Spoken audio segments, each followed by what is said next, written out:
কুমিল্লায় ধর্ষণসহ সারা দেশে চাঁদাবাজি, ভূমি দখল, মন্দির ভাঙচুরের প্রতিবাদে গাজীপুরে বিক্ষোভ মিছিল ও মানববন্ধন করেছেন হিন্দু মহাজোটের সদস্যরা।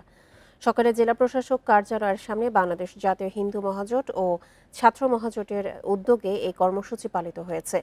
বান্ডেল থাকলে প্রতি সেনমানিতে টাকা বাঁচবে।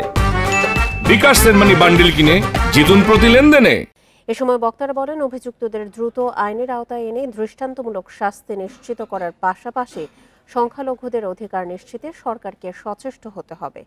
এ সময় সুষ্ঠু ভোটের জন্য নির্বাচন ব্যবস্থা সংস্কারের দাবিও তোলেন তারা। এর আগে জেলা প্রশাসক কার্যালয়ের সামনের রাজবাড়ী সড়কে বিক্ষোভ মিছিল করেন তারা।